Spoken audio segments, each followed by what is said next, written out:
United States Military Academy, this is Mission Control Houston. Please call station for a voice check. Station, this is Lieutenant Colonel Diana Laux. How do you hear me? Hi, Lieutenant Colonel. This is Colonel Mark Vande Hei. I hear you loud and clear. How us?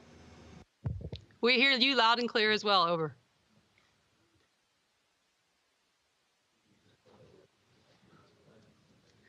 Okay, at this time, I'd like to introduce Colonel Ed Nasons, who is the head of the Department of Physics and Nuclear Engineering, for a few opening remarks.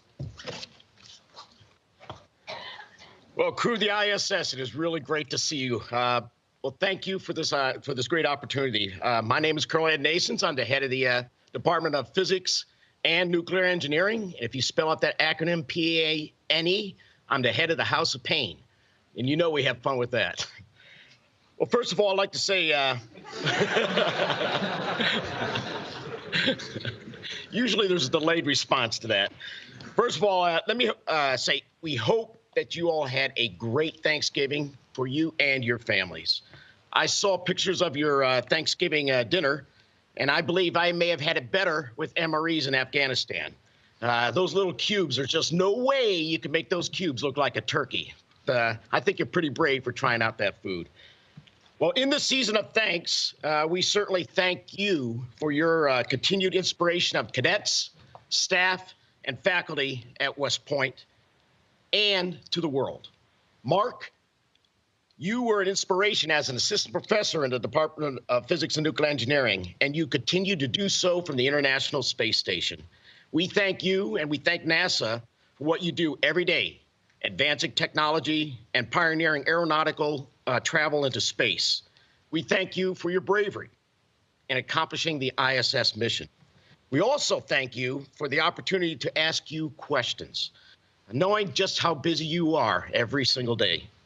So today we have cadets from our core physics program and our newly created space science major and minor, which we are offering for the first time to the class of 2020.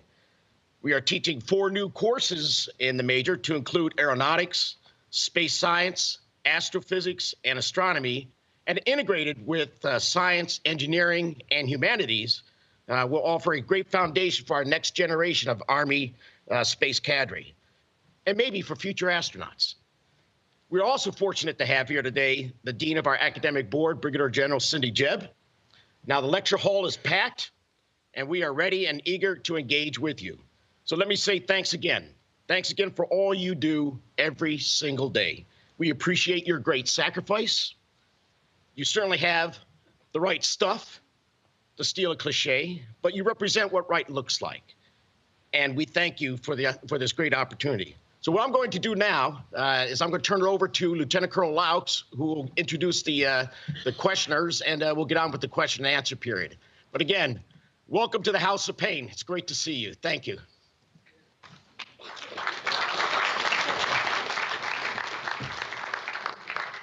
So, gentlemen, we'll begin the question and answer session. The cadets will come up one by one, and we look forward to your responses. Gentlemen, I'm Cadet Adrian Barraza, and this question is for Mark. Sir, what is your fondest memory of West Point?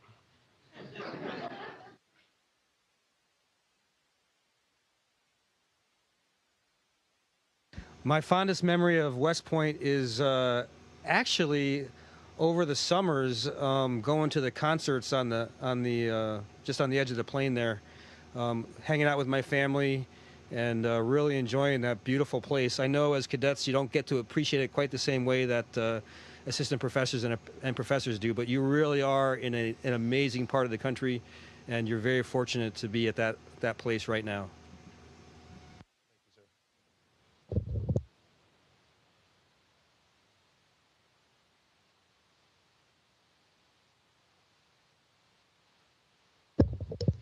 Hey, gentlemen, this is Cadet Liam Fulton. This next question is for Randy. And sir, my question is, what is the most challenging part about being an astronaut?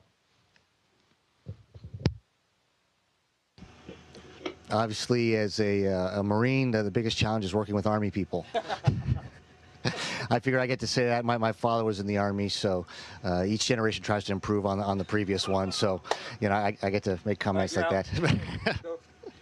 But really,